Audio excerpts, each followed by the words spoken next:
Mini vlog! Malakas nga pala yung ulan dito sa amin kaya ayan merong saging na natumba kaso yung bunga niya ay medyo hindi pa siya ganun ka basta yun na yun.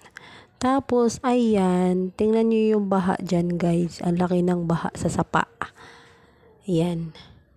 Tiningnan ko yan kasi nasa daan tapos naisip ko baka hindi ko kunin ng mayari kaya kukuhain ko na kasi gagawin ko siyang niluyang kung tawagin dito sa amin. Yung lalagyan mo ng niyog tapos lalagyan mo ng asukal. Ayan, hindi ko alam, nakalimutan ko ng tawag dyan sa Tagalog. Tapos ayan, bigyan pala ako ng saging ng kapitbahay kasi inano rin nila yung saging nila kasi hinog na.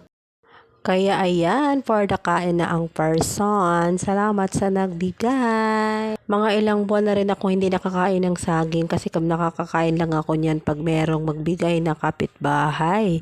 Hindi katulad nung nasa probinsya pa kami, halos araw-araw kumakain kami ng saging.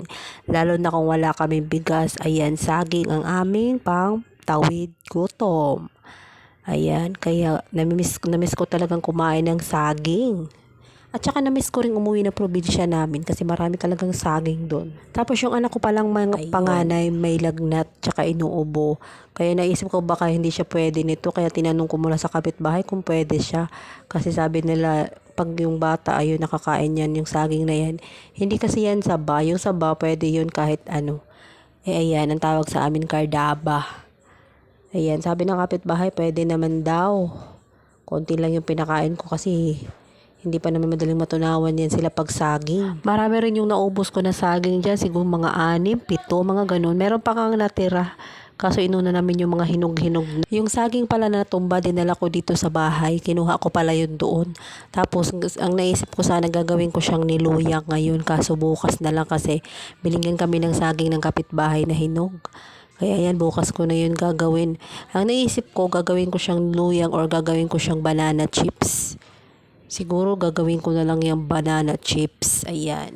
Ito pala yung silok. Ayan, natulog na dyan silok. Hinintay ko na lang si Danis na dumating kasi maliligo ako. Hindi pa ako nakaligo. Hindi talaga ako makaligo pag walang magbantay kay Lu kasi baka mahulog sa duyan. Tapos simento pa naman yung baba. Ayan, tinignan ko yung labas kasi umaambon yan.